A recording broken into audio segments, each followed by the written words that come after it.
Todos enfrentamos muitas escolhas na vida, algumas práticas e outras puramente hipotéticas. Em relação a essas últimas, muitas vezes podemos dar a resposta teológica correta, mas trair nossa teologia com decisões práticas que contradizem a verdade de Deus. Então, de fato, um teísta cristão ele pode viver como um ateu prático, ao desconsiderar Deus e deixar de adorá-lo em espírito e em verdade. Então, na medida em que nossas vidas refletem a verdade, estamos no lugar mais seguro que poderíamos estar. Às vezes, nossas decisões e crenças podem parecer estúpidas e sem sentido para o mundo, mas a fé em Deus e em sua palavra nos direciona para um curso que eventualmente leva a glória e bênção, alegria e conforto. Em um dos livros mais penetrantes escritos sobre o pecado durante a era puritana, Jeremiah Burroughs, que é um dos grandes puritanos, ele tem grandes obras, nasceu em 1600, morreu em 1646, ele discute um problema que pode ser formulado na seguinte pergunta, diante da escolha entre o menor pecado e a maior aflição, qual o cristão deve escolher? E ele inicia seu magnífico tratado argumentando que qualquer aflição deve ser escolhida em vez de qualquer pecado, que há mais mal em qualquer pecado, no menor pecado, do que na maior aflição. Você vai ter mais mal no menor pecado do que na maior aflição. Então, com Jeremiah Burroughs, por causa de nossa crença no Deus das Escrituras, nós devemos sustentar que é melhor estar sob a maior aflição do que estar sob a culpa do poder do pecado. Por quê? Porque como nós veremos, um outro puritano chamado William Gurnall, famoso por uma obra exatamente sobre guerra espiritual, nasceu em 1616, morreu em 1679, é o Cristão com a Armadura Completa. É um clássico, é só sobre 10 versículos de Efésios e a obra tem mais de 1000 páginas. Então ele estava certo ao dizer que os ferimentos de Deus curam e os beijos do pecado matam. Então o inferno não existiria se não houvesse pecado. Mas mesmo o menor pecado significa que, além da satisfação de Cristo, ele aguarda qualquer pessoa que tenha cometido mesmo um dos menores pecados, ou, na verdade, ser descendente de Adão. Então o inferno é um lugar de miséria e aflição. No entanto, diz Burroughs que há mais mal no menor pecado do que em todas as misérias que uma criatura é capaz, seja aqui ou no inferno, de experimentar. Então considere também que o inferno é o lugar de tormento eterno. Mas as aflições dos crentes na terra são temporárias. O apóstolo Paulo afirmou claramente, porque nossa leve tribulação momentânea está produzindo para nós um peso eterno de glória, além de toda comparação, 2 Coríntios 4,17. Isso reflete o que Paulo mesmo disse em Romanos 8,18, quando ele diz que: pois eu considero que os sofrimentos do tempo presente não valem a pena ser comparados, nem comparados com a glória que será revelada a nós. Então, nossas aflições, por mais dolorosas que sejam, nem sequer valem a pena ser comparadas ao que nos espera na glória. Não há grau de comparação. Então, as consequências do pecado, no entanto, são eternas. Como crentes, nossas aflições duram apenas uma vida curta, mas um momento comparado à glória eterna que receberemos, toda a nossa vida será completamente insignificante. Toda a nossa vida, se toda ela fosse de aflições, o que não é verdade. Então, para qualquer pessoa fora de Cristo, o salário do pecado é a morte, Romanos 6,23. O que traz o inimigo de Deus para a separação dele para sempre. Então, os falsos mestres da fé, cujas obras eram puramente exteriores e não do coração pela fé, entrarão em punição eterna. É o que Mateus 25 46 diz. Então, escolher corretamente a aflição sobre o pecado leva em conta o olhar para o salário de cada um. O pecado leva à morte e ao tormento, mas a aflição momentânea aqui leva à vida e à glória. Então, considere as promessas oferecidas a cada um na motivação para preferir a aflição ao pecado. Em Isaías, Deus promete a Israel exilado em sua aflição, não é? E diz para eles: quando passares pelas águas, estarei contigo. Quando passares pelos rios, eles não te submergirão. Quando passares pelo fogo, não te queimarás, nem a chama arderá em ti. Isaías 43, verso 2. Nós podemos ter certeza de que em nossas aflições estamos sendo provados por um Deus fiel. As aflições também são um sinal de sua fidelidade, que às vezes mostra sua disciplina paternal. Então, como diz o salmista, né? Eu sei, ó Senhor, que os teus juízos são justos e que em tua fidelidade tu me afligiste. Salmo 119, 75. Então, observe, por exemplo, que a grande promessa do apóstolo Paulo, em Romanos 8, 28, de que todas as coisas cooperam para o bem daqueles que amam a Deus, surge de um contexto de sofrimento. Romanos 8, 18 a 27. Muitas pessoas tentam pegar esse texto para dizer que não, aquela pessoa ela foi justificada, ela vai viver uma vida de pecado, mas nada vai separar ela do amor de Cristo. O texto lá não está falando absolutamente nada a respeito disso. Pelo contrário, está falando do Evangelho produzindo uma firmeza que nenhum sofrimento pode separar você de Cristo e, pelo contrário, contribui para o seu bem. Então, não existem tais promessas para o pecado, apenas ameaças e advertências. A Bíblia, por exemplo, diz que porque no dia em que dele comeres, certamente morrerás. Gênesis 2,17. Uma ameaça, não é? Então Deus faz de nossas aflições os sinais de nossa filiação. Como filhos adotivos, nossos castigos de disciplina e aflições mostram a bondade e a misericórdia de Deus para conosco.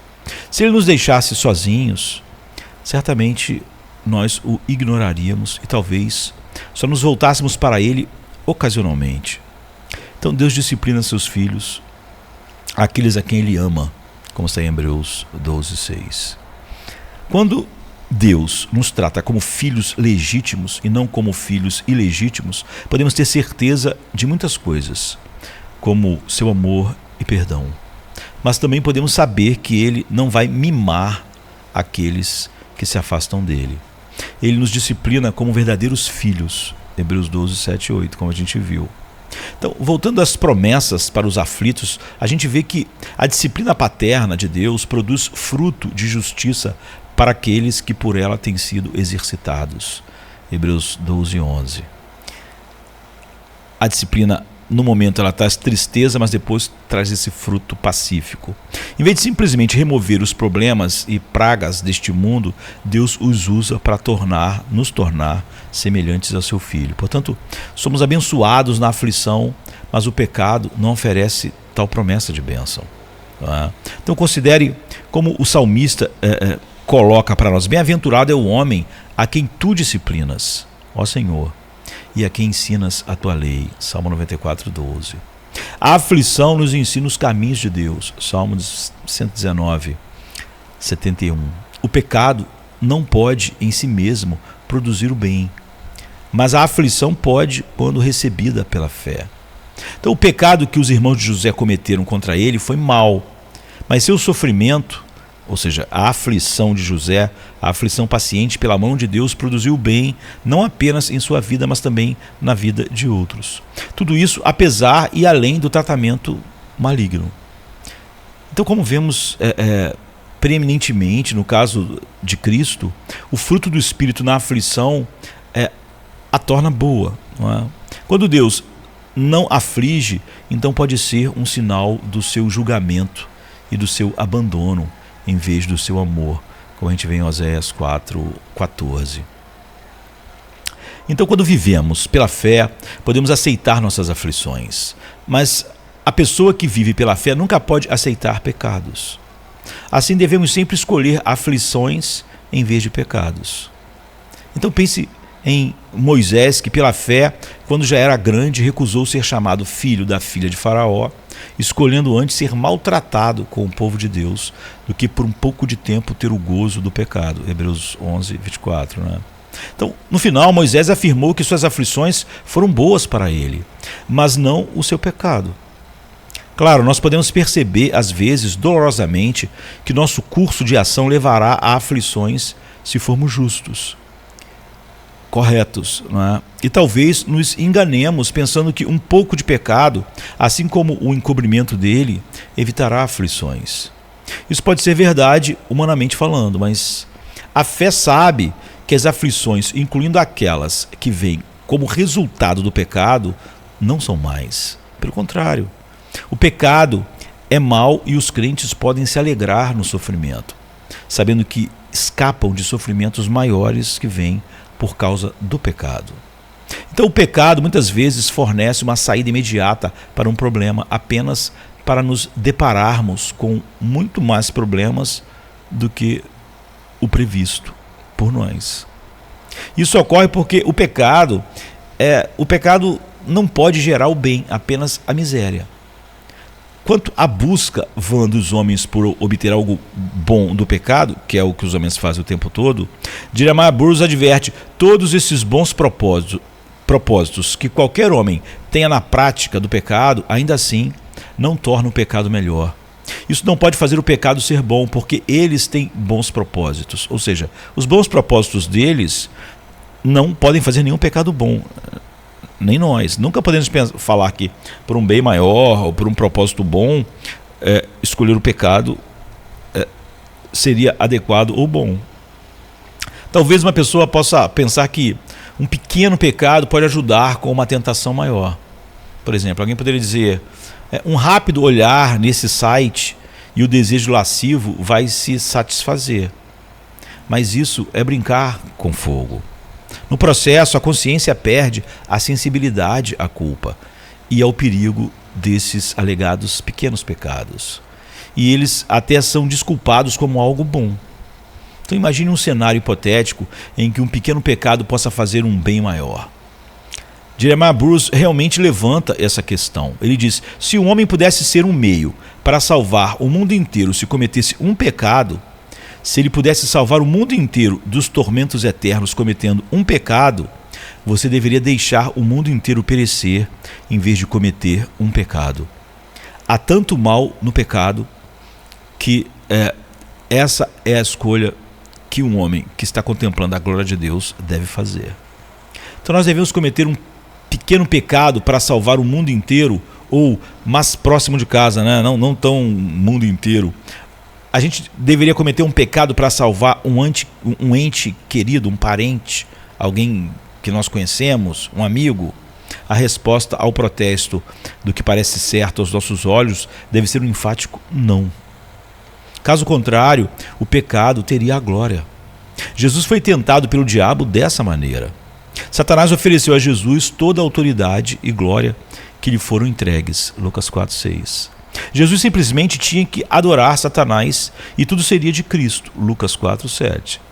Se Jesus se curvasse, Satanás receberia a honra por seu presente ao Filho, enquanto as promessas do Pai ao Filho dependiam de sua fidelidade ao Pai, não a Satanás. Jesus escolheu sabiamente, seguindo o caminho da aflição em vez do caminho do pecado. Toda a sua vida poderia ser resumida como uma escolha fiel pela maior aflição em detrimento do menor pecado. É um bom resumo para a vida de Jesus. Nossa salvação dependia dessa escolha. Ele sabia que o pecado e o diabo eram incapazes de cumprir suas falsas promessas. Outra razão pela qual devemos escolher a aflição e o sofrimento em vez do pecado é que o pecado é o mais oposto a Deus. Ao pensarmos em Deus, em sua infinita bondade, e que compreensão verdadeiramente mísera nós temos disso, né? Nós podemos concluir corretamente que apenas o pecado é verdadeiramente contrário e oposto a Deus. Como argumenta na sua obra Jeremiah Burroughs, que ele diz: Deus não tem nenhum objeto que ele possa contemplar contrário a si mesmo em todo o mundo, exceto o pecado. Jesus, que não conheceu o pecado, foi afligido e escolheu a aflição em vez do pecado. Ele não poderia pecar porque ele é uma pessoa divina, não duas pessoas. O menor vestígio de pecado em Deus o tornaria o ser mais repreensível no universo, pior do que o diabo. Não é? Um dos atributos de Deus é a impecabilidade. Então, o mal no diabo é limitado por seu ser finito, como o mal em nós é limitado por ser em nosso ser finito. Deus, no entanto, é infinito. Portanto, o pecado, o que é impossível em Deus, significaria que ele seria infinitamente pecaminoso. Como um poder infinito e aterrorizante, além da nossa concepção mais selvagem, sombria e repugnante de desespero. Não é? É inimaginável. Então, claro, o pecado em nosso Deus, infinitamente e imutavelmente santo e justo, é impossível. E devemos tremer até mesmo ao contemplar sua majestade divina de qualquer maneira manchada pelo pecado. O pecado não é apenas contrário a Deus pelo fato de ser extremamente mau e ele ser extremamente bom, mas também porque continuamente age contra ele. O pecado é um mal inquieto. Ele não é preguiçoso como podemos ser, pois mesmo em nossa preguiça o pecado está trabalhando arduamente. Quando você é preguiçoso, quando eu sou preguiçoso, aquilo é fruto do trabalho do pecado. Então, pecar significa que andamos em oposição a Deus e que é uma coisa perigosa de fato. Né? Então, nada pode ser mais perigoso. Então a Bíblia diz para nós: então, se andardes contrariamente comigo e não me quiserdes ouvir, trarei sobre vós 7 vezes mais pragas, segundo os vossos pecados, não é? Segundo as vossas iniquidades, ele diz em Levíticos 26. Quando o povo de Deus andava contrariamente a Deus, ele ameaçava andar contrariamente a eles, e ameaçava seu povo por causa do seu pecado, como em Levíticos 26. Então devemos escolher qualquer coisa exceto andar contrariamente a Deus, mesmo que isso signifique aflição. Não pode haver amizade entre Deus e o pecado, porque a hierarquia de autoridade neste universo nunca pode ser desfeita. Deus é soberano, majestoso, mas o pecado não se importa com essa ordem de autoridade. Quando nos opomos deliberadamente a Deus e a sua lei, estamos reivindicando sua autoridade como uma usurpação profana do tipo mais grosseiro. Então não importa qual pecado seja cometido. É verdade que há graus de pecados, mas, como diz Jeremiah Burroughs, todo pecado é envenenado com o mesmo mal. O que é o veneno de qualquer pecado é o veneno de todos os pecados. Todos vêm da mesma raiz, odeia Deus, ódio a Deus. Então, você vê o mesmo veneno dá origem a todo pecado. Embora possa haver mais veneno em alguns pecados, o veneno é o mesmo. Mas devemos lembrar que em nossa compreensão do pecado, nunca estamos na melhor posição para avaliar qual verdadeiramente e quão grandemente ele é. Nossa simpatia pelo pecado, por causa do pecado que habita em nós, nunca nos permite chegar perto de uma visão ou avaliação clara do pecado. Então, Jeremiah Burroughs, ele acrescenta que Deus não considera o pecado apenas de acordo com as intenções do homem ao pecar. Não apenas o que o homem pretende, mas o que a natureza do pecado tende. Não o que almejo em meu pecado, mas o que meu pecado almeja. Isso é profundamente sondador. Escolher o maior sofrimento em vez do menor pecado deve, portanto, ser entendido à luz desse princípio. Um pequeno pecado ainda é um mal infinito. Deus compreende totalmente o horror do pequeno pecado e nós não conseguimos compreender. Por isso pensamos assim. Nosso dever como cristão é aspirar, na medida do possível e pelo poder do Espírito Santo, a mesma visão do pecado que nosso Senhor e Criador. Então, pela graça de Deus, nós devemos internalizar essa verdade em nossas mentes e corações. Escolher o sofrimento em vez do pecado é melhor, porque todo pecado envolve sofrimento de qualquer maneira. Um outro puritano, um dos mais doces, Richard Sibbes, nasceu em 1577, morreu em 1635.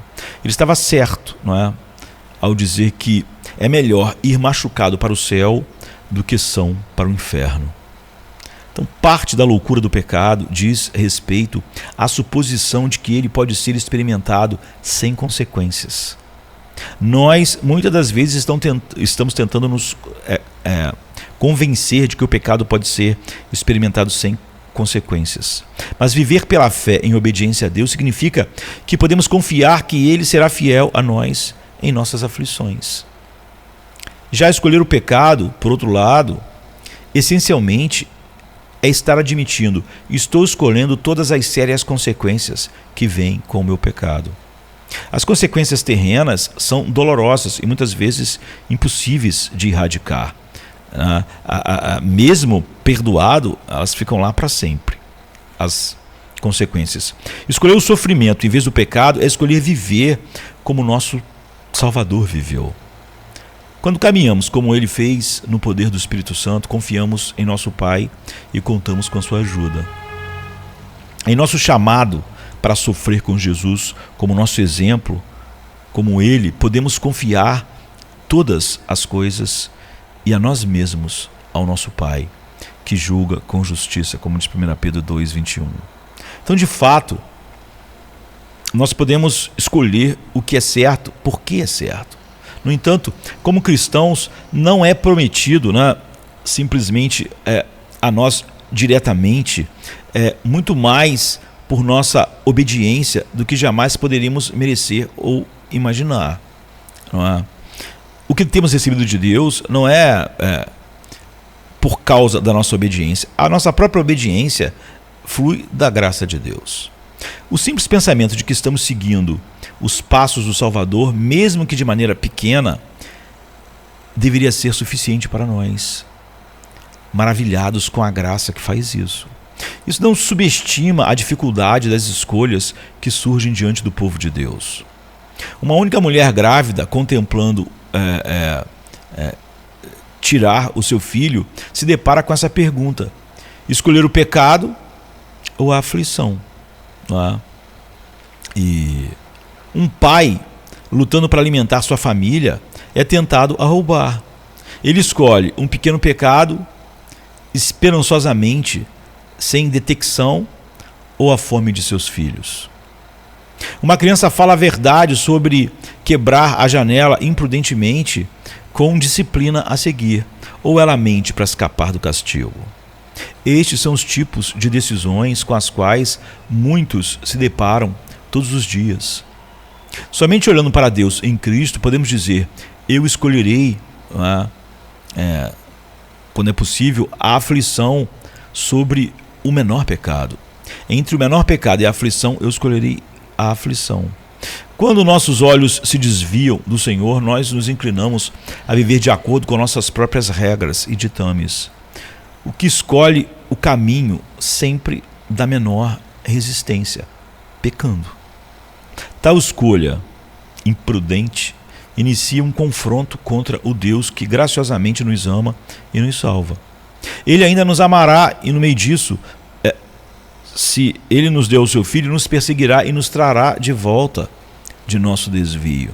Ninguém pode vencer contra Deus. No entanto, ao mesmo tempo, em Cristo, nunca podemos perder quando buscamos seus caminhos. Então, ao pensarmos em Deus e Cristo, a escolha é sempre fácil. Não escolha o pecado, mesmo que signifique a maior aflição. Richard Sibbes, ele diz que o pecado, como o diabo, tem medo de aparecer em sua própria semelhança.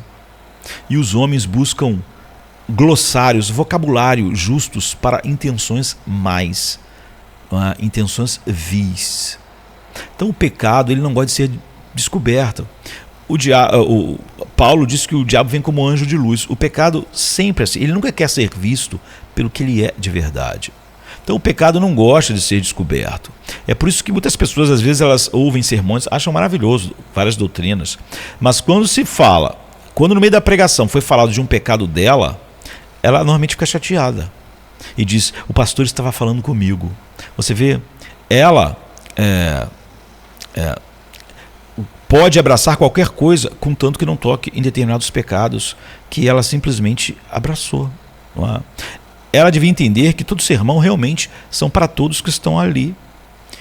E todos os filhos de Deus querem não esconder seus pecados, ou se ofender se seus pecados são mencionados. Eles querem mortificar seus pecados. Não é? E o pecado, ele não gosta de ser descoberto. E provavelmente aquela pessoa está dando outros nomes do humanismo secular ou da sua própria racionalização para o pecado. E quando aquilo é exposto de uma maneira que ela não pode racionalizar, como não há arrependimento, então há raiva. Não é? O homem natural geralmente não deseja ser considerado culpado de pecados. Não é? Os secretos ele está escondendo e não gosta de ser culpado dos pecados públicos. Então é verdade, alguns são tão degenerados que se orgulham de seus pecados públicos, mas estão sempre na defensiva. Eu me orgulho disso, orgulho daquilo, mas sempre está tentando proteger porque esse discurso é ofensivo, não é? Porque na verdade ele parece abraçar de maneira total o pecado, mas na verdade ele mesmo sente. Então ele não quer que ninguém fale nada que mostre aquilo como mal. Então muitos não cristãos gostam de ser considerados pessoas decentes, boas, não é? E vão sempre tentar dar bons nomes aos seus pecados. A diferença entre os desejos do não cristão e do cristão pode ser discernida pelo desejo de retidão interior e não apenas exterior. Stephen Charnock ele observa que as impiedades abertas são contidas por causa do olho do homem, não é?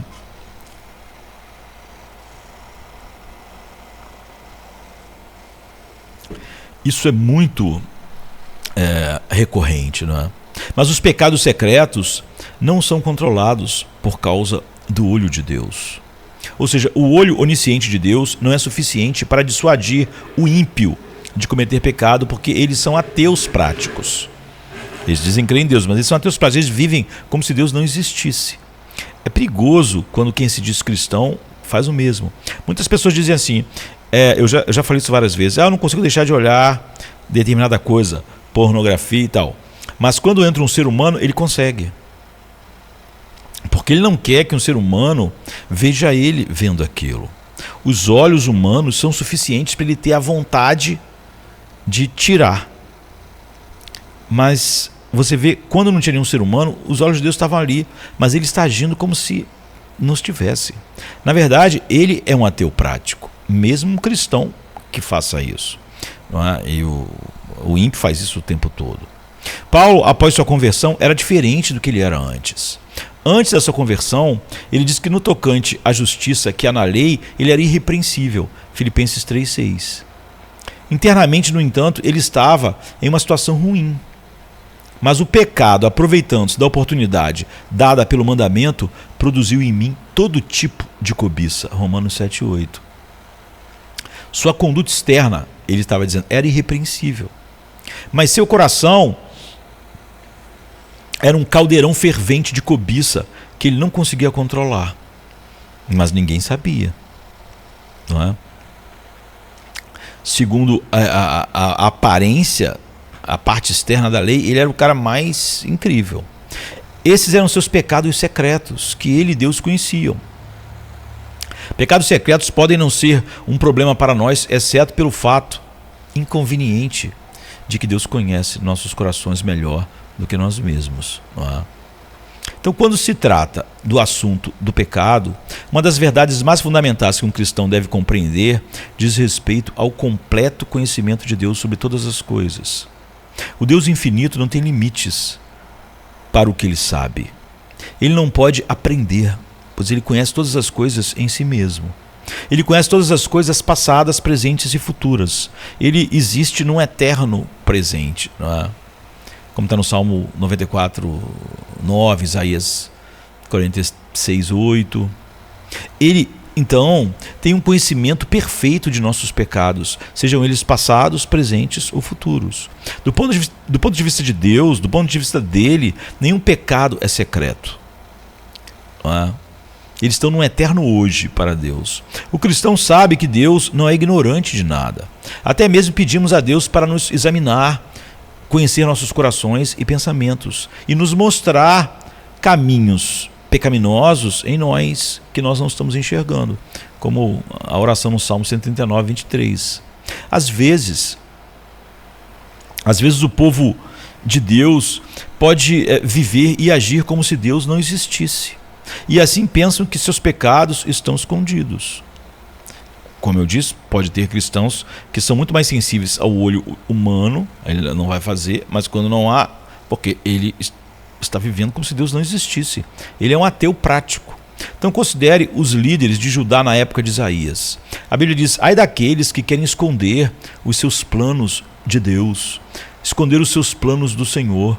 Eles fazem os seus atos às escuras e eles pensam: quem nos vê? Quem nos conhece? Isaías 29, 15. Portanto, não devemos imaginar como cristãos professos que podemos agir e viver como se Deus fosse cego para nossos pecados. Vez após vez precisamos ser lembrados de que todos os nossos caminhos estão diante do Senhor, como o Salmo 119, 168 diz. Que nada em toda a criação está oculto aos olhos de Deus. Tudo está descoberto e exposto diante dos olhos daquele a quem havemos de prestar contas. Hebreus 4:13. Já que Deus está presente em todos os lugares, conhecendo todas as coisas, nunca podemos escapar do seu olhar onisciente. Podemos, como Jonas, tentar fugir da presença do Senhor, né? Como Jonas fez. Ou, como Adão e Eva, tentar nos esconder de Deus, em Gênesis 3:8. Como ateus práticos, sabemos que Deus existe, mas nossas ações traem tal conhecimento quando pecamos contra o seu nome e sua lei e imaginamos que ele não nos vê, ou pelo menos agimos como ele não nos vê, porque somos muito sensíveis quando um olho humano nos vê. Então, na verdade, quando pecamos, não queremos que ele esteja por perto. Desejaríamos que Deus estivesse longe, que ele não fosse Deus, que ele não tivesse os atributos que ele tem. O que precisamente são pecados secretos? Em sua obra A Anatomia dos Pecados Secretos, o puritano Obadiah Sedgwick, nasceu em 1600 e morreu em 1658, ele oferece uma análise penetrante dessa maneira particular de pecar. Um pecado secreto pode ser aquele em que uma pessoa age sem uma consciência formal de estar pecando, como quando Paulo, em seu zelo, perseguiu a igreja. Além disso, um pecado secreto pode se referir à maneira de pecar. Alguns pecados são, entre aspas, coloridos e disfarçados, não é? Estão camuflados como virtudes. A lisonja pode parecer virtuosa, mas é uma mentira projetada para fins perniciosos. Por exemplo, o controle, não é? Então, há pecados mantidos fora do palco do mundo e cometidos fora dos olhos públicos do mundo. Um homem pode ser um líder em uma igreja, mas denegrir e abusar de sua esposa e filhos na privacidade da sua casa, sem que os outros saibam, não é? E como um personagem de O Peregrino de John Bunyan, ele é um santo em público e um diabo em casa. Finalmente, um pecado secreto pode ser aquele mantido não apenas dos olhos do público, mas também de qualquer olho mortal. Por exemplo, na privacidade do seu computador, com a tela virada para os outros, um homem pode se entregar à pornografia sem que ninguém em sua casa saiba. Então, de acordo com Sedgwick, o olho carnal daquele que comete os pecados não os vê. Ele de fato os vê com o olho da consciência, mas não com um olho de sentido natural. Até mesmo aquelas pessoas com quem ele conversa e que elogiam muito a maneira de seus caminhos, ainda não podem ver o discurso e os atos secretos de pecado em sua mente e coração. Então, há rumores como um vulcão violento que ocorrem apenas no coração de uma pessoa, mas não se manifestam em palavras ou ações. Muitos observam uma bela montanha sem saber que há uma piscina de magma, né, fervendo e pronta para emergir e destruir qualquer coisa em seu caminho. Então, nossos pecados secretos não são perigosos porque o homem os vê, mas porque Deus os vê e conhece sua fundação oculta. Thomas Watson, falando a respeito disso, ele diz: deixe-me avisá-lo neste dia para não pecar em segredo. Saiba que você nunca pode pecar tão secretamente, mas sempre há duas testemunhas, Deus e a tua consciência. E no dia do juízo a tua consciência vai estar do lado de Deus e não do teu lado. Então, os pecados secretos também são perigosos porque eles nos enganam mais ainda. Todo pecado é enganoso, não é? Mas esse é mais enganoso. Na verdade, todo pecado, em algum grau, é assim. Ele encobre, não é? E embota a nossa mente. Mas os pecados secretos são particularmente perigosos quando se trata do auto-engano. Nós tendemos a julgar nossos atos externos de pecado com mais rigor ou mais rigorosamente do que nossos pecados internos. Até mesmo desculpando estes últimos porque não se tornaram pecados externos reais. Então é por isso que às vezes a pessoa faz algo, quando todo mundo descobre, ela tem ela fica arrasada, não é? Mas é óbvio que é só por causa da descoberta. Porque não dissemos a uma certa pessoa que achamos repreensível, mas apenas pensamos nisso, não é? Quando alguém faz algo a nós, com ódio em nossos corações, aí nós imaginamos que, como a gente sentiu aquilo, mas ficamos a nossa, imaginamos ter cometido algum ato de retidão, porque a gente pensa, não, eu consegui me controlar. Em vez de eu ver o pecado, eu falo que foi uma virtude, foi um autocontrole. Então, em vez de sermos humilhados por nossos pensamentos, na verdade, acabamos nos aplaudindo, porque sentimos raiva ou ódio, mas como não fizemos nada, então quer dizer que eu consegui me controlar. Então eu tive a virtude do autocontrole. Aí eu acabo me aplaudindo em vez de me arrepender do pecado. E também nos enganamos com nossos pecados ao não entender o que nos restringe. Nós podemos esperar que a lei de Deus e o Espírito de Cristo que habita em nós nos restringam contra pecados reais. Mas muito frequentemente nós somos contidos por meios menores, como o medo da vergonha e do castigo, quando se trata de pecados secretos. E essa realidade nos tornará mais propensos a cometer pecados secretos, porque não há medo de vergonha e castigo quando pensamos que ninguém está assistindo, exceto Deus, é claro. Então, nunca pensaríamos em fazer tais coisas na frente dos outros, como eu disse, que a pessoa pode dizer para mim, não, eu não consigo deixar de olhar pornografia no computador. Mas é óbvio que ela consegue, porque quando entra um outro ser humano, ela consegue parar, tirar a tela, desligar e fazer outra coisa no computador. Ela tem temor do homem, mas só. Então o pecado é interno, mas os pecados secretos são os mais íntimos. Eles surgem do pecado original, como observa Sedgwick. Eles são, de fato, o pecado original agindo imediatamente, que é um pecado completo, um pecado de semente, um pecado que peca e nunca se cansa, diferente de Atos. Não é? A partir desses amores do coração carnal, não é? Nossos pecados reais florescem. Mas se não vamos cometer pecados reais, no sentido do pecado é real, né? Mas no sentido de ser externo, podemos simplesmente desejar desfrutar desses amores ilícitos de nossos corações, porque afinal ninguém está lá para nos repreender ou estragar nossa parada de pensamentos pecaminosos. No entanto, o problema com essa maneira de viver é bastante alarmante. Quando um pecado é colocado em prática, ele pode, se não for mortificado, ser repetido, porque perdemos nossa sensibilidade à culpa e perigo do pecado. Como eu já disse, qual o problema de você passar no dia no mercado de peixe? É que logo você não sente mais o cheiro. Nossos corações se tornam insensíveis e nossas consciências se cauterizam. Um pecado repetido, observa Sedgwick, se transforma em um cabo dobrado em força pelos múltiplas torções. Mas os pecados secretos, eles são muito mais frequentemente replicados em nossos pensamentos do que pecados externos. Isso leva a um fortalecimento das várias cobiças em nossos corações que não são facilmente desfeitas, exceto pela verdadeira mortificação do pecado pelo Espírito. Deus nos olha não como o homem faz, 1 Samuel 16:7.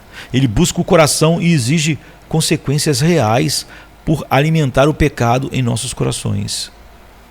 Se eu tivesse mantido, Davi diz, a iniquidade em meu coração, essa é a reflexão de Davi, o Senhor não teria me ouvido. Salmo 66:18. Tá vendo? Era algo secreto, só no coração. Então podemos enganar os outros com o que acontece em nossos corações, mas não é colocado em prática externamente aquilo, mas nunca podemos enganar a Deus. Para os cristãos, não só devemos saber disso por causa da onisciência e onipresença de Deus, mas também porque Ele realmente habita em nós. Então é muito pior ainda do que o ímpio, que ele tem isso pela onisciência e onipresença de Deus.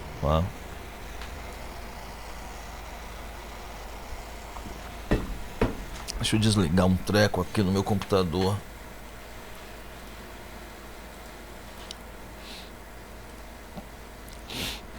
Um aviso ali do antivírus.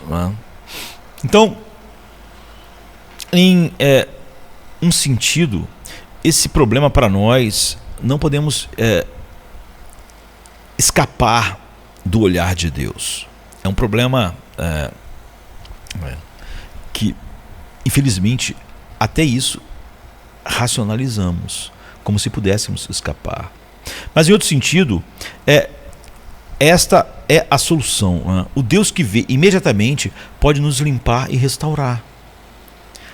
Aqueles que vivem no Espírito desejarão tal purificação interna. Como Davi orou, cria em mim, ó Deus, um coração puro. Ele não pediu só perdão, você vê, e renova em mim um espírito reto. É o clamor de todos os verdadeiros filhos de Deus. Ele não quer só ficar sem a culpa. Salmo 51:10. Mas Jesus fala isso em Mateus 5:8 e também a gente tem isso em Atos 15:9. No caso de Davi, ele foi purificado antes de escrever o Salmo 51, mas ainda desejava mais.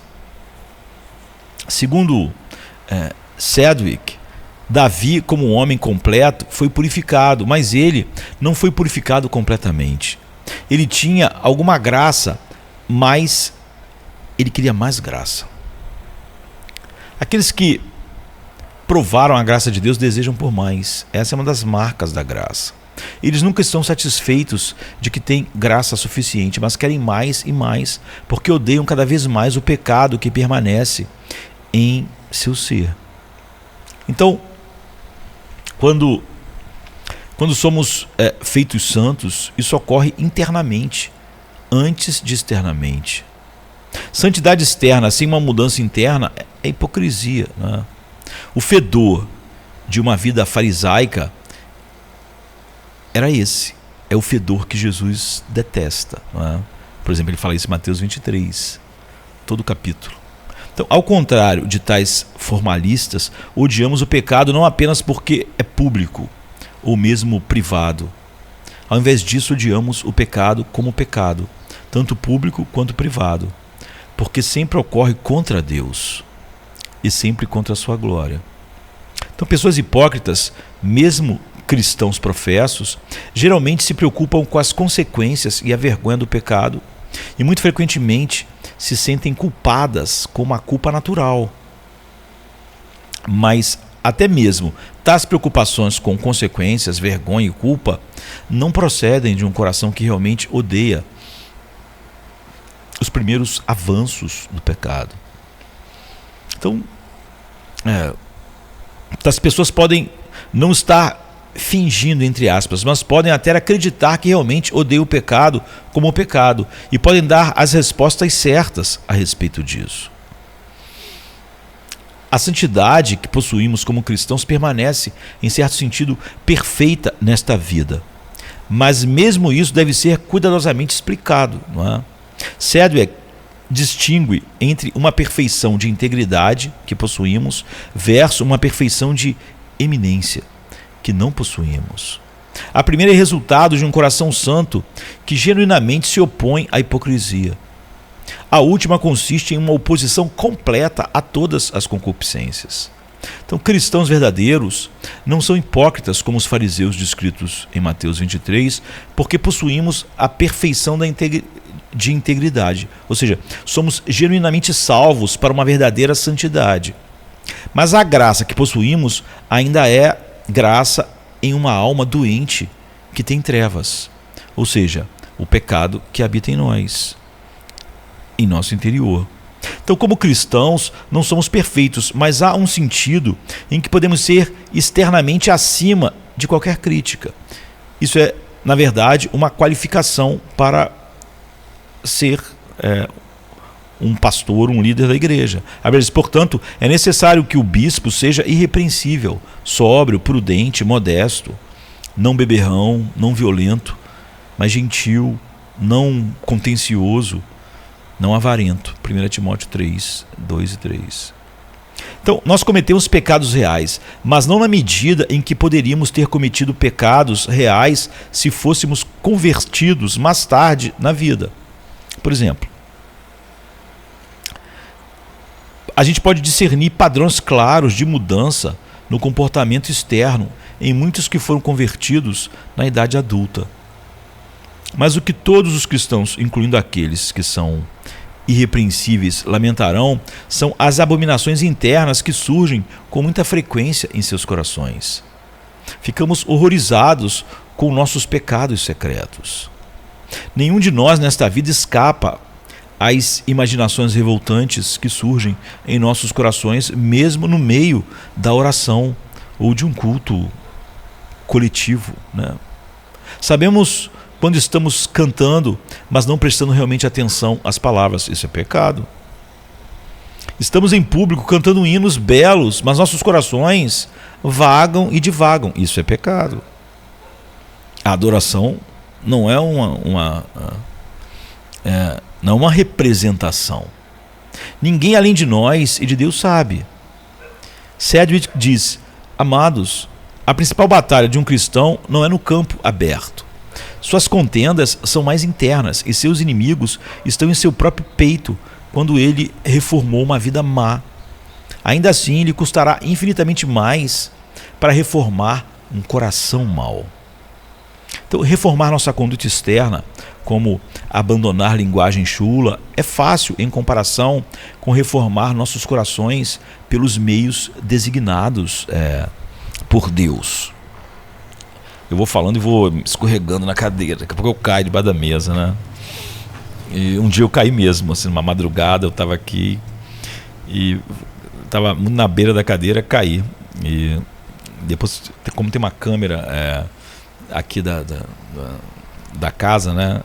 Depois o pessoal recuperou a imagem só para rir de mim. Então, a dificuldade da batalha está principalmente na batalha interna, que apenas nós conhecemos, não é? Há pecados secretos, não é?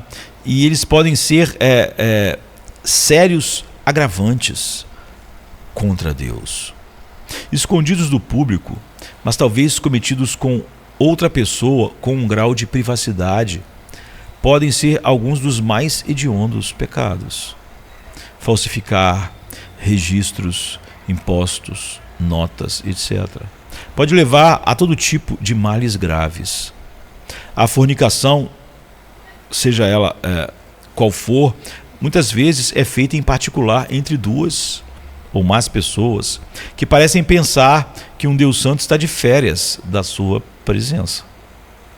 Então, muitos empresários bem vestidos, em ternos, podem ser encontrados visitando bordéis e mantendo uma vida familiar aparentemente bem organizada, enquanto suas esposas e filhos estão inconscientes das perversões do pai ocorrendo em segredo.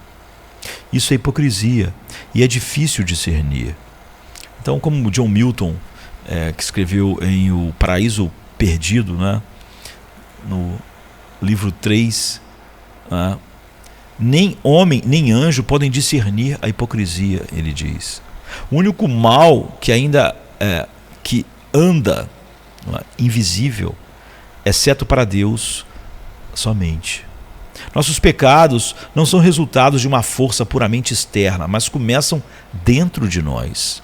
Então, em cada pessoa há os movimentos naturais do coração, porque de dentro do coração dos homens saem os maus pensamentos, as prostituições, os furtos, os homicídios, os adultérios, o amor ao dinheiro, as malícias, o engano, a dissolução, a inveja, a blasfêmia, a soberba, o orgulho, a loucura. Todos esses males procedem de dentro e contaminam o homem, Jesus diz em Marcos 7, a partir do 21. Não é? O amor ao dinheiro não vem porque você vê outras pessoas tendo alguma coisa. Ou você o pecado da luxúria não começa porque alguém vestiu uma roupa inadequada. Não é? Isso são desculpas. Não é? Sedgwick, ele observou que a natureza que te tenta, essa natureza está em ti. É o ventre de muitas e infinitas corrupções pecaminosas e imaginações. Ela lança a maldade, como a fonte lança a água, faz fluir a água. Então, o mundo e o diabo trazem tentações, mas mesmo se não houvesse mundo e diabo, todos teríamos um fogo natural de tentações internas para nos ocupar e nos colocar no inferno para todo sempre. Todos são, por natureza, hipócritas. Naturalmente, todo ser humano é hipócrita. Há uma grande profundidade de hipocrisia nas almas dos homens, diz Sedgwick, cujo trabalho próprio é ter um caminho secreto contrário à sua profissão aberta. Ou seja, todo ser humano está querendo proteger sua reputação. Até quando eu posso deixar os outros saber sem que isso traga um prejuízo para mim? Mas existem diferentes tipos de hipócritas, não é? Isso significa que não podemos simplesmente dizer todos somos hipócritas e incluir tanto cristãos quanto não cristãos nessa afirmação. Porque existem 3 tipos de hipócritas. A hipocrisia natural, que afeta todo o coração humano e se manifesta em toda pessoa natural. Não é? Em segundo lugar, tem a hipocrisia religiosa destruidora da alma, que se refere àqueles que fazem uma boa exibição externa, mas internamente odeiam todas as formas da verdadeira santidade. Não há prazer em nada daquilo. E 3, tem a hipocrisia ocasional, que se aplica aos cristãos que não são hipócritas não salvos, como os fariseus, mas podem agir de forma inconsistente com sua confissão de vez em quando. Então os cristãos devem estar atentos à hipocrisia. Não percebemos até que ponto nos abstemos de pecar simplesmente porque queremos que os homens pensem bem de nós em vez de Deus. Agora, não há nada necessariamente errado em querer que os homens pensem bem de nós se estivermos vivendo para a glória de Deus e agindo de acordo com isso. Mas o perigo vem quando a aprovação do homem quase apaga a de Deus. Então Sedgwick oferece um teste para nós. Ele diz agora, experimente-se nisso. Qual é a restrição do seu pecado? ele diz: suponha que todos os homens do mundo estão dormindo. Suponham que nenhum olho te veja. Suponham que nenhuma língua da justiça humana lhe chame a conta. Não se abriria então vosso coração com toda a vela, né, bem aberta? Não iriam vocês agora, como os leões na noite vagam em busca de suas presas? Não viraria o vosso coração para fora e se soltaria, exporia suas inclinações secretas? Se você tivesse certeza que você se tornou invisível aos olhos de todos, não fariam isso em qualquer lugar que agora cometem apenas encantos secretos? Então, essas são perguntas valiosas. Para os hipócritas, o que fazem ou pensam em privado seria abertamente cometido se o mundo estivesse em sono profundo. Eles são contidos em suas abominações pelo amor à glória que vem do homem. Mas se essa influência restritiva desaparecesse, então o que os impediria de pecar? Então, o estudo dos atributos de Deus não é apenas destinado a teólogos, pastores. O conhecimento de Deus é vida eterna, não é? João 17,3. Há uma boa razão pela qual Deus está constantemente afirmando em sua palavra que Ele conhece todas as coisas e vê todas as coisas. Ele é o Deus onisciente, onipresente, que não deixa passar nada, não é? Nem Ele é indiferente a qualquer ato cometido em seu universo. Então, o nosso pecado, o pecado que habita em nós, o pecado remanescente, quer nos transformar em ateus práticos, para que vivamos como se Deus não existisse. Mas o Espírito Santo nos lembrará, em conexão com a palavra de Deus, que não apenas Ele conhece todas as coisas e vê todas as coisas, mas o Deus Trino habita em nossos corações. Como Romanos 8,9 diz, Efésios 3,17, 1 João 3,24. Isso é algo especial, não é? Da aliança, do pacto pelo qual Deus se identifica conosco. Nossos pecados secretos são, em certo sentido, piores do que os de um não cristão. Isso porque temos o poder de resistir ao pecado e o conhecimento de que cometemos nossos pensamentos e ações malignas enquanto em união com Cristo. E o ímpio é óbvio que não. Mas, ao mesmo tempo, podemos pedir a Deus que molde nossos pensamentos e vidas privadas de acordo com sua vontade e para a sua glória, sabendo que Ele nos dará se nós pedirmos isso. Da mesma forma, isso nunca deve ser considerado uma licença para o pecado. Esse Salvador não nos abandonará, mas na graça nos purifica e nos transforma. Por isso, sempre que alguém quer usar a graça para continuar pecando, só mostra a falta da ação da graça em sua vida. Além disso, a consciência dos pecados e dos pecados secretos nos lembra da glória da justificação pela fé somente.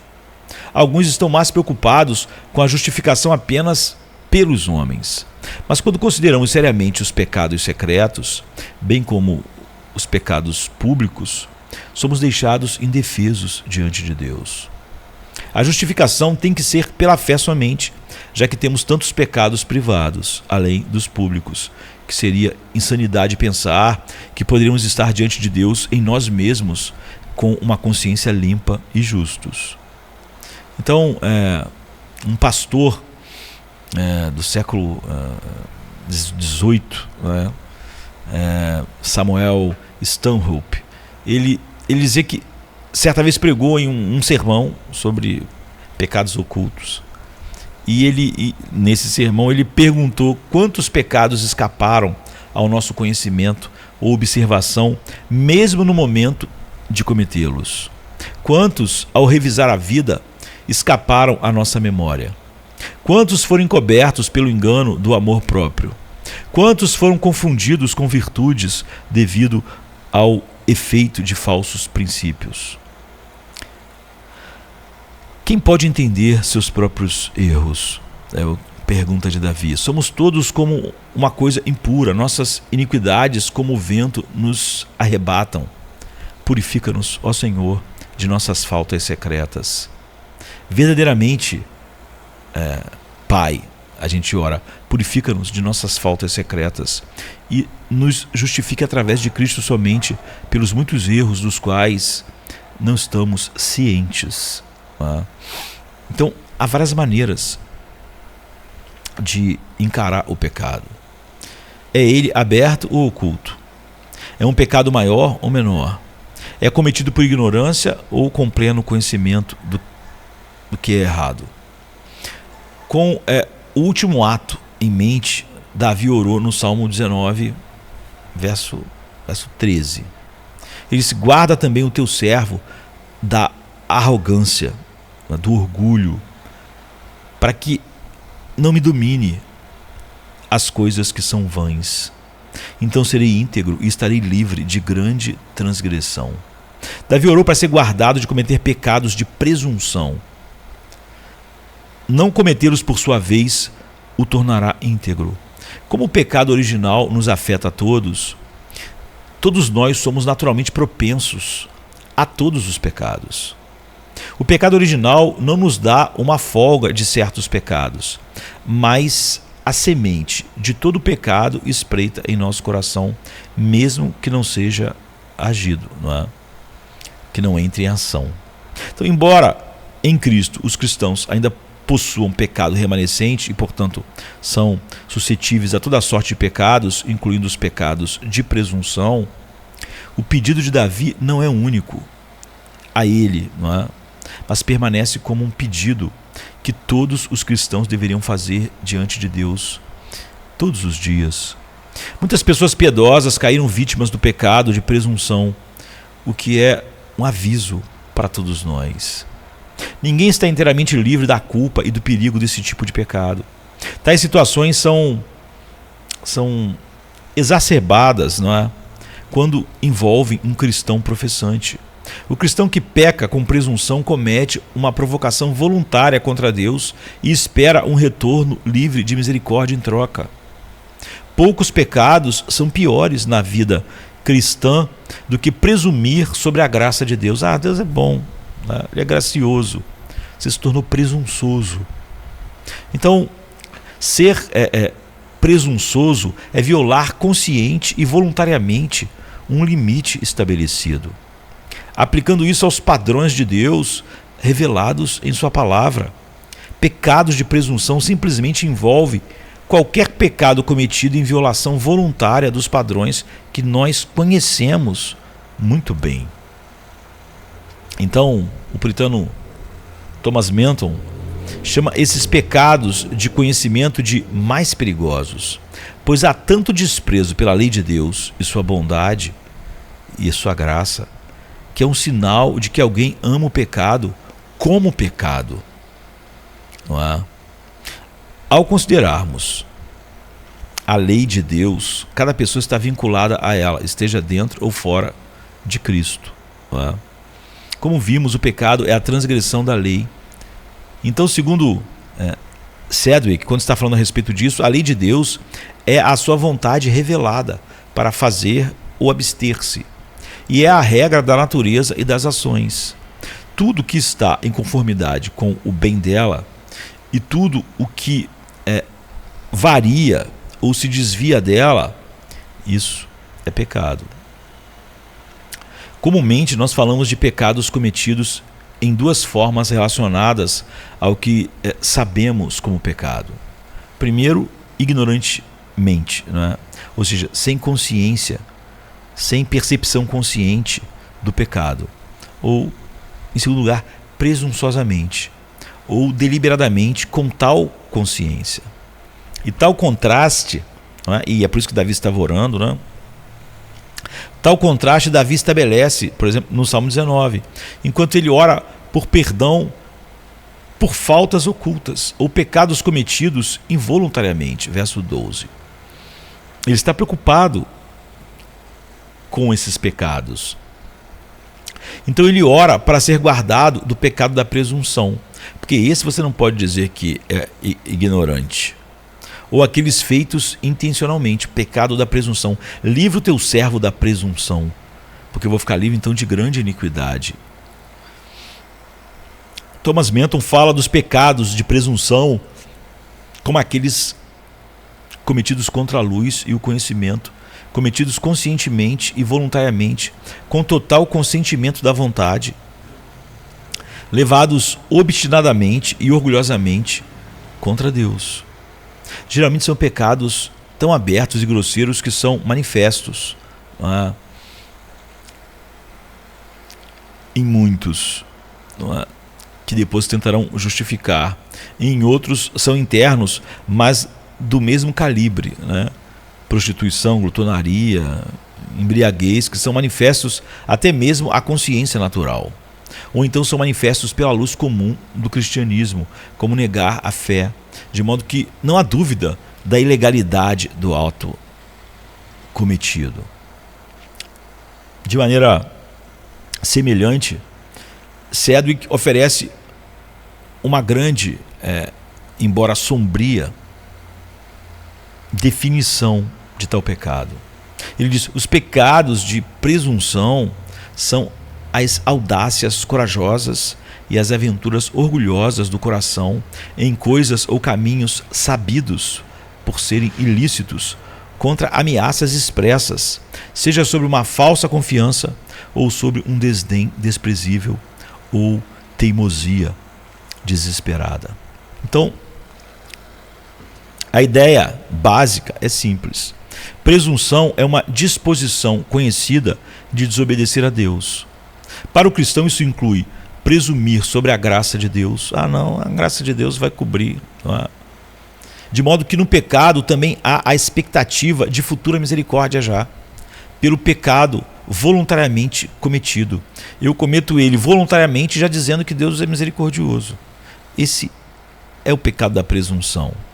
Um pecado de presunção requer uma ousadia impura e uma vontade orgulhosa. Por outro lado, uma tentação geralmente não é tão ousada. De fato, como Sedgwick fala, a tentação abate a força real da graça resistente, mas a presunção pisa à luz da palavra de Deus que se opõe. Pisa na palavra de Deus. Portanto, os pecadores presunçosos são ditos pecar com uma mão exaltada ou alta. O pecador coloca de lado a vontade de Deus e prefere a sua própria e pronto. Então, o contraste entre o pecado não intencional e o intencional é encontrado, por exemplo, no livro de Números. Se uma pessoa pecar por ignorância, oferecerá uma cabra de 1 ano como oferta pelo pecado. Mas a pessoa que fizer algo de forma presunçosa, seja ela nativa ou estrangeira, blasfema contra o Senhor. Ou seja, porque o pecado ela fez de forma presunçosa, por isso ela sabe e diz: não, vou fazer, depois eu ofereço um sacrifício. Ou hoje em dia, vou fazer, depois Deus é misericordioso. E ele diz: essa pessoa blasfema contra o Senhor, e aquela pessoa será eliminada do meio do meu povo, porque ele desprezou a palavra do Senhor e quebrou o seu mandamento. Aquela pessoa será completamente eliminada, a sua iniquidade estará sobre ela. Números 15, 27 e 30, 31. Então, os pecadores intencionais e presunçosos sabem o que estão fazendo. Eles extinguem o que veem claramente como a luz da palavra de Deus para deliberadamente andarem em trevas. Agora, um pecado verdadeiramente presumido de presunção envolve conhecimento real do erro e o desejo de fazê-lo. Mas no caso dos cristãos que possuem o Espírito, deve sempre haver apreensão em cometer um pecado intencional contra os mandamentos expressos de Deus. Tal coisa deveria ajudar a impedir que o crente peque, mas infelizmente nem sempre é o caso. Às vezes, a trepidação e a reticência podem ser extremamente fracas, mas deveriam estar sempre presentes em algum grau. Isso quer dizer que os pecados de presunção podem ser cometidos não apenas por descrentes com algum conhecimento natural do que é certo e errado, mas também por cristãos com conhecimento sobrenatural, ou seja, as Escrituras, da vontade de Deus. Um conhecimento verdadeiro revelado por Deus.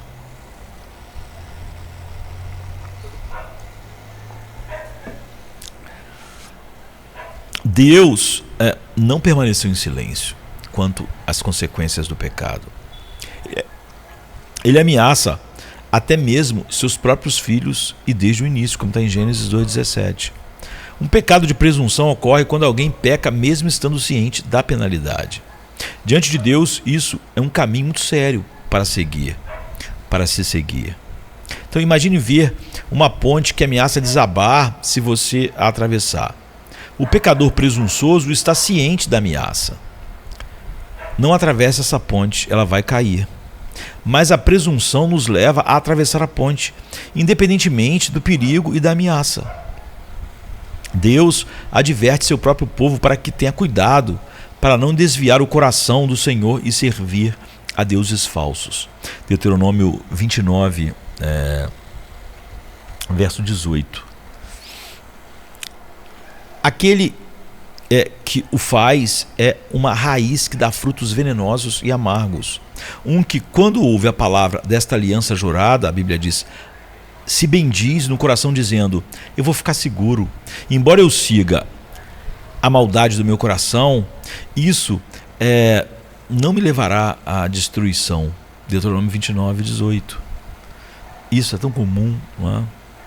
Já no Novo Testamento a gente vê o mesmo tipo de ameaça para aqueles que abandonam a adoração coletiva, a adoração pública, o culto. A Bíblia diz, não negligenciem reunir-se, como é costume de alguns, mas encorajem-se. Ou seja, Deus está dizendo claramente, não negligencie. Quando a pessoa negligencia, você vê, ela não pode dizer que aquilo é um pecado. Ela vai dizer que nem é pecado, né? Apesar da clareza bíblica, né? Ela não pode dizer que aquilo é um pecado de ignorância.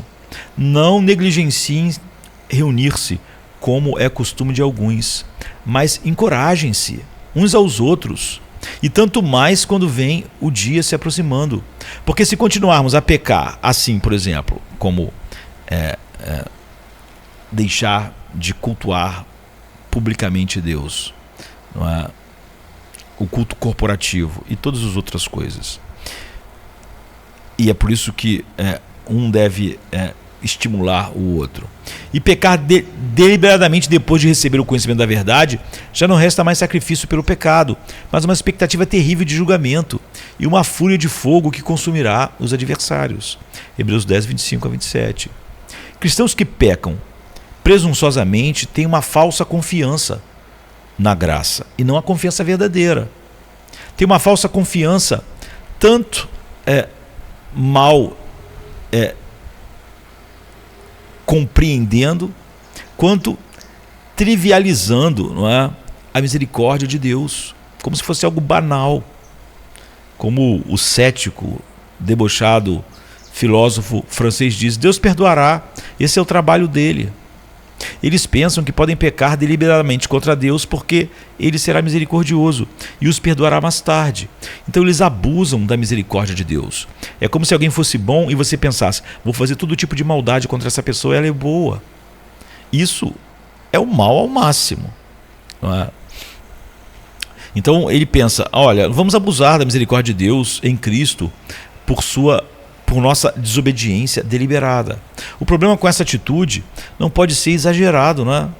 Esse é precisamente o tipo de pessoa no caminho da apostasia, de acordo com a palavra de Deus, em Deuteronômio 28, 18, 19, Hebreus 10, 25. O que é óbvio, um eleito nunca pode apostatar finalmente, mas um monte de cristãos apenas nominais certamente o farão, porque estão se tornando cada vez mais insensíveis a Deus. Esse pode ser o tipo de pessoa que abraçou a misericórdia de Deus mentalmente, mas não conhece nada da verdade da misericórdia no coração, porque a misericórdia de Deus era para produzir mais amor. O amor de Cristo nos constrange, e não, o amor de Cristo é tão grande, agora então eu vou fazer isso, porque ele ama, não é? Ele perdoa. Na verdade, essa pessoa não vê o amor como uma beleza pela qual adora a Deus. Ela despreza esse amor e acha que pode abusar dele. Na verdade, é a misericórdia de Deus em Cristo que nos impede de pecados de presunção. Por isso Davi estava orando, Senhor, me impeça de pecados da presunção. Se os cristãos professos pecarem deliberadamente contra a lei de Deus, mas pensarem que Deus certamente será misericordioso no futuro, eles também estão assumindo que terão a força para se arrepender no futuro. Mas o arrependimento é um dom. Como você pode dizer assim, vou fazer isso e amanhã vou me arrepender verdadeiramente? Então, como Sedgwick observa devidamente, não temos garantia de um arrependimento futuro. Porque o arrependimento não é algo que eu produzo. Não é pedir desculpa. Porque muitas pessoas pensam que o arrependimento é como você quando pisa no pé de alguém no ônibus. Me desculpa. As pessoas acreditam que isso é arrependimento. Amanhã eu vou falar me desculpa para Deus. Mas isso não é arrependimento. Você não tem certeza se vai se arrepender, porque o arrependimento é um dom de Deus. Então o futuro, você não tem garantia de arrependimento verdadeiro no futuro. Toda vida, ele diz, tem seus limites do Senhor da vida e da morte. Quem peca hoje não pode ter certeza de que viverá até amanhã. E se viver até amanhã, não tem certeza de que será operado no seu coração um verdadeiro arrependimento. Agora, o arrependimento é uma obra desta vida. A morte nos vincula a uma sentença, e então é tarde demais para voltar. E, portanto, todo pecador presunçoso se aventura corajosamente naquilo que não pode ser seu, além do tempo presente, e que mesmo no tempo presente, ele mesmo não pode produzir por si mesmo. Da mesma forma, não podemos ter certeza de que até desejarmos tal arrependimento acontecerá, mas podemos nos encontrar com o coração endurecido na rotina do não arrependimento. E Deus não deve a gente a graça do arrependimento. Além disso, estamos pecando contra Deus, mas presumindo que Deus nos dará graça do arrependimento pelo pecado que cometemos deliberadamente contra Ele mesmo, pisando na sua bondade.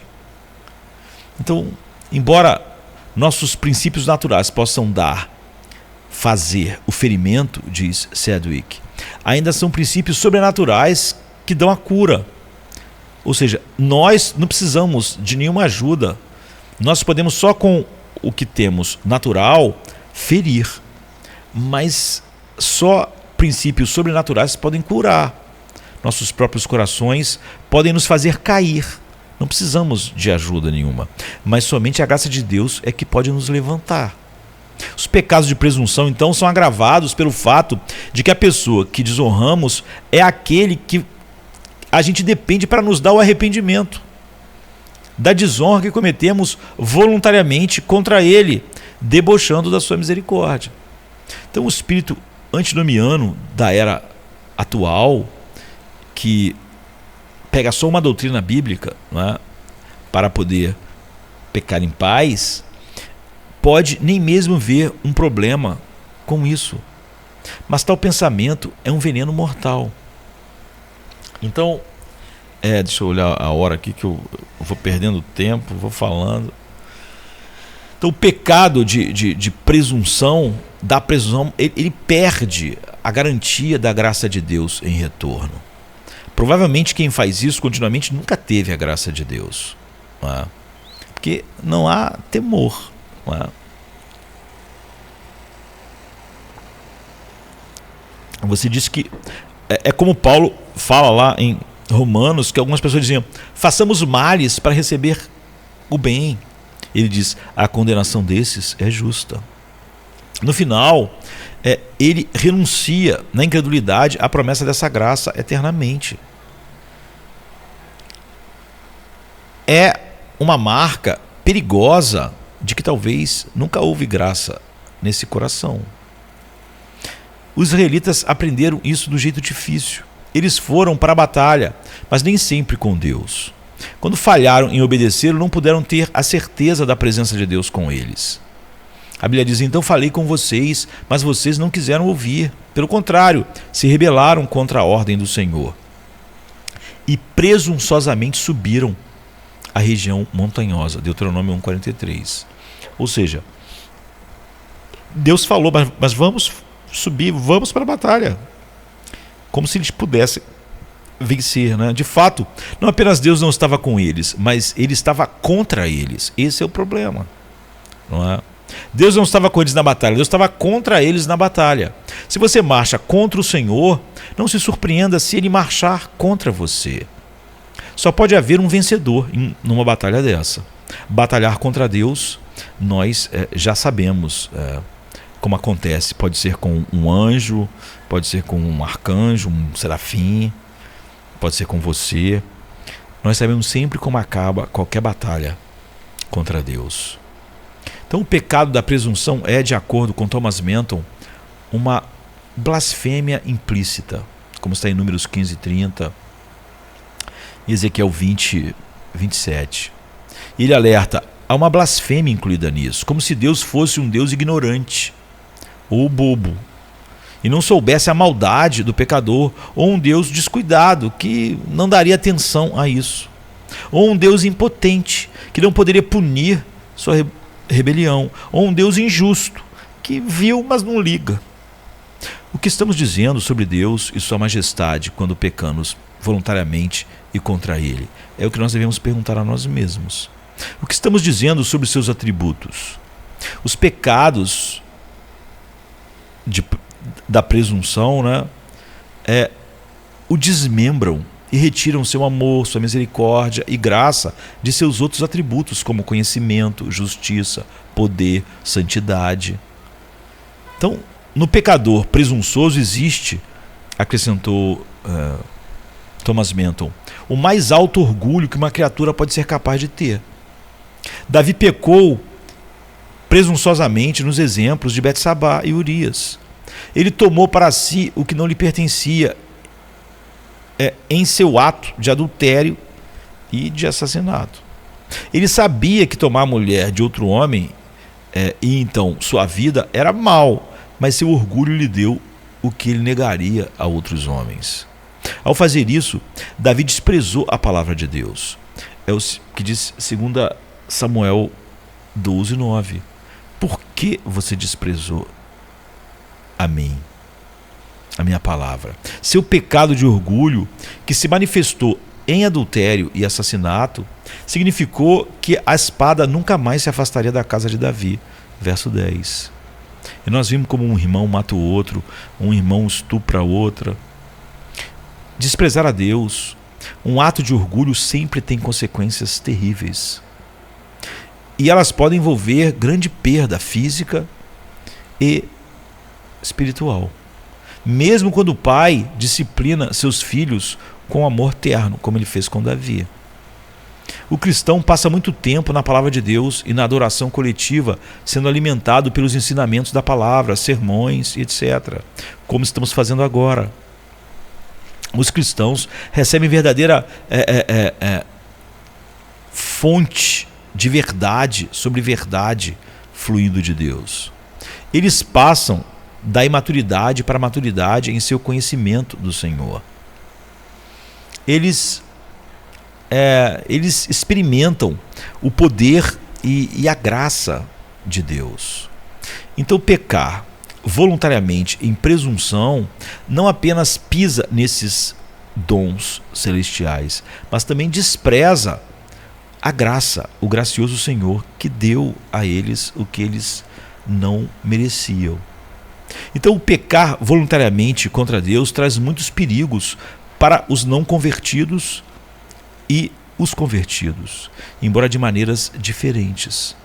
Para os não regenerados, a repetição de pecados presunçosos endurece ainda mais o coração. Thomas Manton, ele observa que todos os dias eles afastam deles mesmos a sensibilidade. Os homens se tornam obstinados ao pecar frequentemente, e seus corações ficam tão duros quanto a estrada, por ser frequentemente pisada, o caminho. A cada pecado presunçoso, eles colocam uma nova dificuldade no caminho da sua conversão. Além disso, quanto mais alguém peca contra o Senhor, mais enfrentará as consequências naturais do pecado nesta vida. Além disso, tal pecado agrava a bagagem de pecados anteriores para aqueles posteriormente convertidos, em termos do pesar sofrido e do dano infligido a si mesmo e aos outros.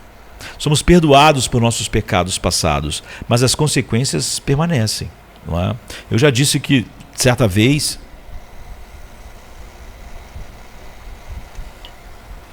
um esposo que tinha traído a sua esposa, depois se reconciliaram, estava tudo bem, mas ele uma vez disse para mim assim: pastor, o problema é que já passou muito tempo, mas minha esposa, ela não confia em mim. E ele queria se comportar como vítima. Eu falei: ué, mas então, a Bíblia diz que o opróbrio segue ao pecado. Você não se mostrou digno de confiança. Se ela demorar muito mais tempo para confiar em você, então você tem que suportar isso. Essa é uma consequência do seu pecado. Você não pode pegar a consequência do seu pecado e falar como se fosse um problema da sua esposa. Ela confiou em você durante anos e foi enganada por você. Agora, por que ela passaria a confiar plenamente em você, como ela confiou antes?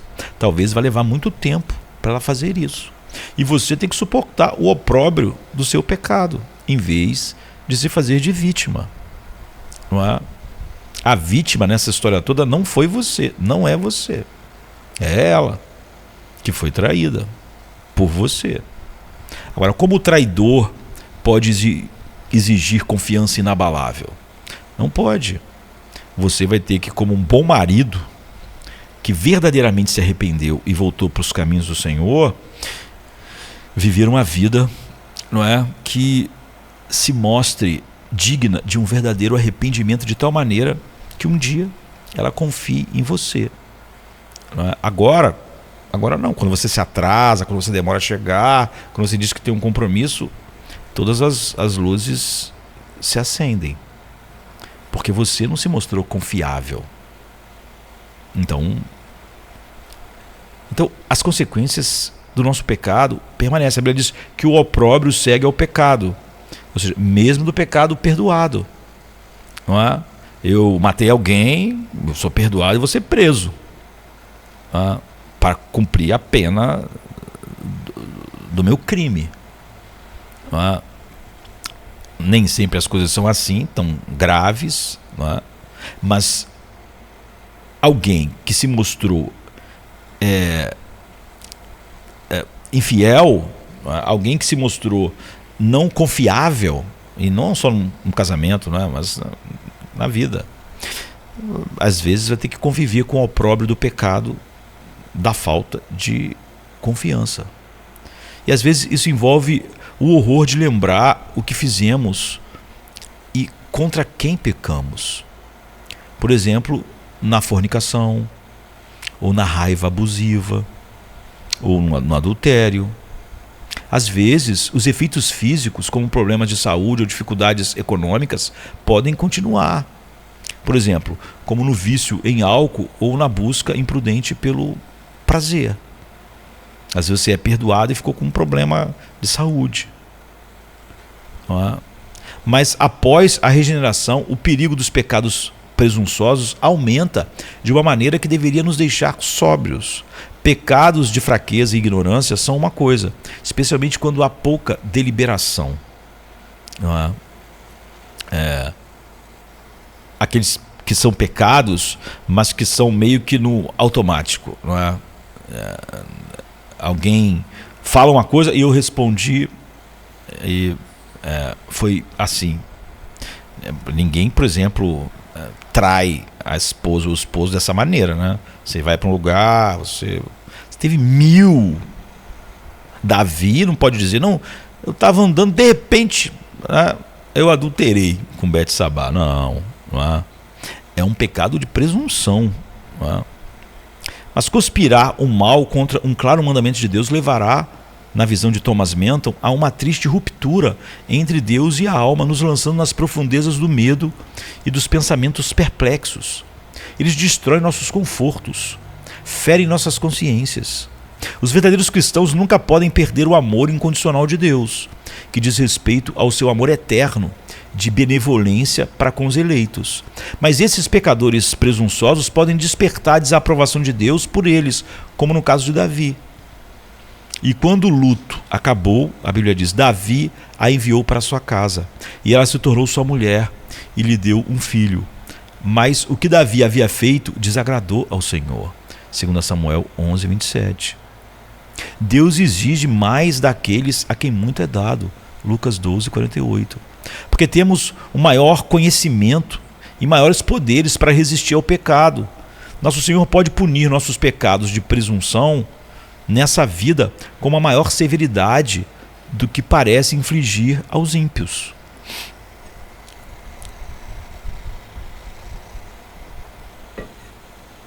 Assim, em Amós 3:2, nós lemos não apenas do amor de Deus por seu povo, mas também do seu castigo. Somente a vocês eu escolhi entre todas as famílias da terra, portanto eu os punirei por todas as suas maldades. Você vê, só os eleitos, não é? Só quem ele escolheu. E eu os punirei mais. Tanto Davi quanto Eli, junto com suas famílias, sofreram grandes consequências por seus pecados presunçosos. Falando da tolerância de Eli com seus próprios pecados e os de sua família. Quando fala a respeito disso, por exemplo, Thomas Mento, ele observa: os filhos de Eli são mortos em batalha. Israel é derrotado, a arca de Deus foi levada, Eli quebra o pescoço, sua filha morre ao dar à luz, sua casa é rejeitada. A ira do Senhor é muito quente quando o provocamos com esse tipo de pecados. A mão vingadora de Deus pesará muito sobre nossas pessoas, filhos, bens e todos os outros confortos externos. Não é seguro ofender a Deus. Você vê, os 2 filhos morreram, não é? Ele caiu e quebrou o pescoço. A nora, quando teve um bebê, morreu também. A arca de Deus foi capturada. E depois, Deus prometeu que ninguém da família dele continuaria como sacerdote. Anos depois, Saul perseguindo Davi, porque os sacerdotes tinham entregado a espada de Golias a Davi, e Davi tinha passado lá e comido. Saul matou a família de Eli inteira. E só um fugiu com o éfode, não é? Com o Urim e o Tumim. Um sobreviveu, que foi Abiatar, ainda jovem, até encontrar Davi, e ele passou então a fazer parte daqueles valentes de Davi, e ele ficou servindo como sacerdote até Davi morrer. Mas quando morreu, como ele fez parte lá de um complô contra Salomão, Salomão mandou matar ele, e Deus disse: era o último na família de Eli. Anos e anos, décadas depois, né? Deus disse: ele morreu para se cumprir a palavra que eu disse, que ninguém da família de Eli me serviria. Então Abiatar foi o último sacerdote da família. No final, somos chamados a viver para a glória de Deus, e pecar presunçosamente faz exatamente o oposto. Uma vida assim toma o nome do Senhor em vão enquanto pecamos contra Ele voluntariamente, porque você peca voluntariamente dizendo: Deus é assim, Deus é misericordioso, Deus é bom. Ou seja, junta o pecado ao desprezo pela sua misericórdia ao falar o nome de Deus em vão, não é? Tornamos nosso nome superior ao de Deus por ações e convidamos a sua desaprovação. Nós nos prejudicamos e prejudicamos os outros ao negar as perigosas consequências de presunção sobre a graça do Senhor. Porque quando você faz isso, você induz outras pessoas a fazerem: a graça é assim? É assim que faz? Então é assim, Deus é misericordioso, Ele é bom, a gente pode fazer. Além de você fazer, você está pregando um sermão para outras pessoas. A graça é algo que nós devemos abusar dela. Ou seja, as consequências você mesmo não pode depois consertar. Porque você pode fazer pessoas irem nessa direção, e você depois, mesmo arrependido, experimentando as consequências, não pode fazer essas pessoas mudarem. É como eu já disse, pais às vezes estão na igreja e eles fazem por 1000 pequenas coisas um monte de problemas e saem e tal, e depois os filhos ficam tudo sem Deus. Aí os filhos crescem, né, tal, viram o pai falando de igreja, não pela verdade de Deus, por coisas mesquinhas da vida. Depois eles voltam, se arrependem, mas os filhos nunca mais voltam. Aí eles pensam, meu Deus, meus filhos não estão no mundo. Então, o que os filhos viram? O que eles entenderam a respeito da igreja? Os pais, você vê, podem naturalmente afastar os filhos de Deus e passar naturalmente para eles uma visão deturpada da igreja de Cristo. Mas eles não podem naturalmente trazê-los de volta. Dependem de algo sobrenatural que Deus não deve a eles. Então, às vezes, entramos voluntariamente em um curso de pecado e pensamos que vamos, como Thomas Manton observa, compensar um curso de pecado em um tipo de fazer muitos deveres para compensar aquilo. Como alguns que vivem na impureza serão caridosos. Não, eu sou impuro, eu vivo uma vida impura, mas eu ajudo muito as pessoas, ou então eu contribuo muito com a igreja, para desculpar ou expiar a sua ofensa de uma vida suja, o que aumenta o seu pecado, como se o seu dinheiro ou qualquer coisa pudesse realmente expiar algum pecado. Então, um contador, ele pode trapacear, não é, seus clientes conscientemente por uma quantia de dinheiro, mas fazer uma bela contribuição para a igreja. Ele pode sonegar imposto, mas dar uma bela oferta à igreja, para compensar. Uma mulher pode trair o marido, mas ainda assim se esforçar para criar bem os filhos e ser carinhosa, não é? Uma criança pode roubar dos pais, mas se esforçar para tirar nota boa na escola. Muitas vezes trabalhamos duro em uma área para nos sentirmos menos culpados por um pecado em outra área. O pecado presunçoso é enganoso, não apenas perigoso. Então considere, deixa eu ver que horas são. Considere 3 cenários de alguém dirigindo. Um eletricista que às vezes para tomar umas cervejas com seus amigos e não vê problema em dirigir acima do limite legal. Um jovem que é designer de site, que fica acordado até tarde jogando e luta para nunca dormir e depois vai dirigir o seu trajeto matinal com poucas horas de sono. E um fisioterapeuta que viaja para as suas consultas em casas, né, habitualmente com seu smartphone em uso, até mesmo para enviar mensagem de texto. Logo ele que faz fisioterapia em pessoas que se acidentaram, estão com problemas. Alguém desses é melhor que os outros? Os 3 constituem direção perigosa, ilegal. Os 3 quebram o 6º mandamento ao não se importarem com a vida sua e com a vida dos outros. Além disso, eles fazem isso o tempo todo e pensam que, ao contrário dos outros, são capazes de se manterem seguros. Isso não é confiança habilidosa, mas orgulho, pecado presumido, pecado da presunção. Eles sabem que está errado, mas continuam fazendo isso, apesar dos sustos que já tiveram ao cochilar. Também estão presumindo sobre a providência e a misericórdia de Deus para mantê-los seguros, não é? Como se Deus vai guardar, mesmo se cometerem o que estão cometendo. Então, esse dia será como qualquer outro, eles pensam, não é? Ainda assim, eu preciso parar de fazer isso, é loucura, dizem a si mesmo. O tempo pode nunca ou ser tarde demais para isso. Qual é a solução para pecadores presunçosos, como todos nós podemos ser? Não podemos matar o pecado, ou pensar que estamos fazendo isso enquanto nutrimos, não podemos mortificar o pecado, enquanto nutrimos nossos pecados preciosos, acariciados, como o anel, né, do Gollum, meu precioso. Então brincamos com o fogo ao nos entregarmos a algo que sabemos ser errado diante de Deus. Vou lidar com isso depois. Vou resolver isso mais tarde.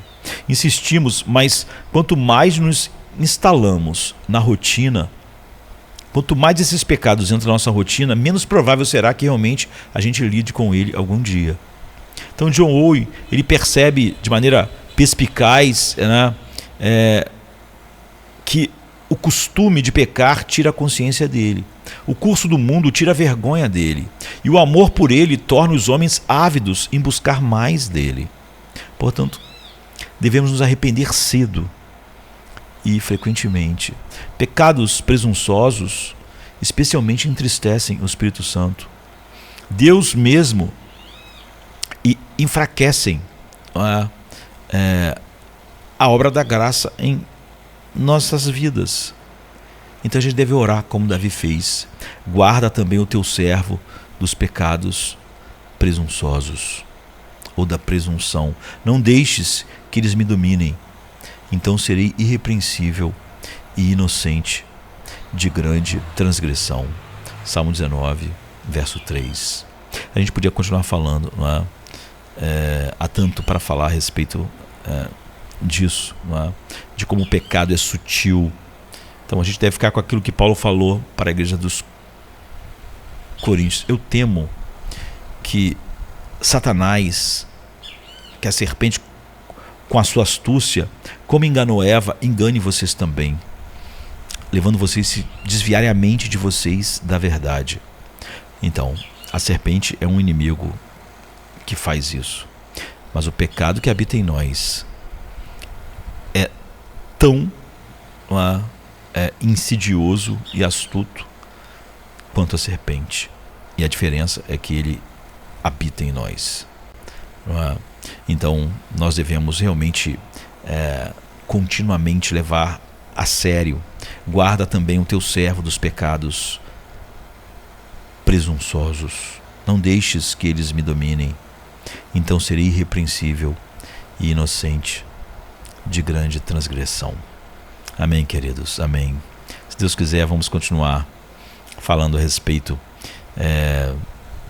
de como Deus nos deu armas para realmente vivermos uma vida que passamos ela com nossa armadura, com a espada, e mesmo no dia mau, a gente havendo feito tudo, a gente fica firme. Que o Senhor possa nos abençoar. Amém, queridos? Amém. Venha se cansado estás,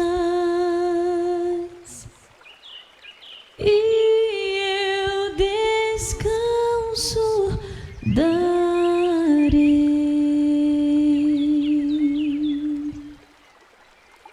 Tu descansarás.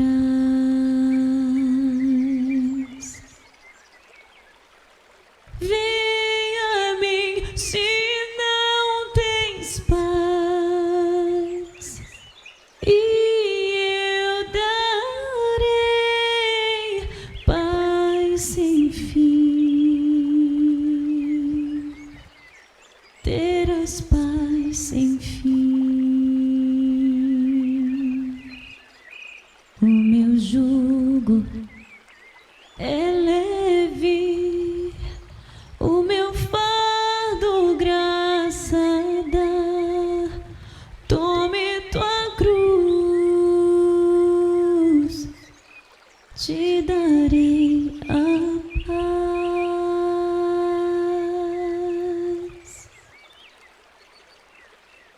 Venha o aflito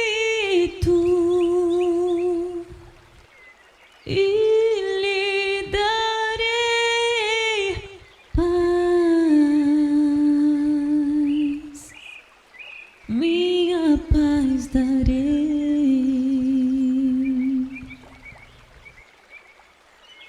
Venha a mim na dor sem fim, e eu darei paz. Darei minha paz. Acalmar tuas águas e falar ao coração. Tome meu fardo, te darei a paz.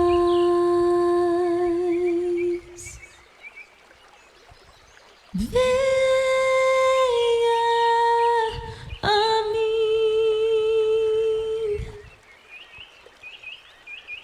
venha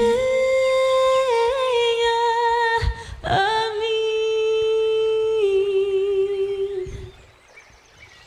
venha a mim,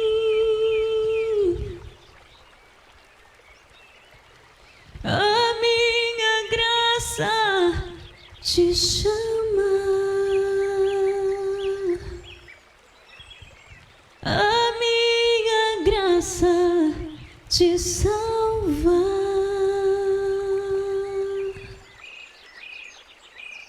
Venha a mim se triste estás, minha alegria terás,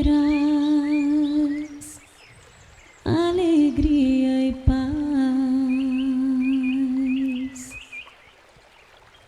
Venha a mim na tua escuridão, eu sou a luz do mundo, sou a tua luz. Voarás como águia, tua força eu serei. Tome a cruz, te darei a paz.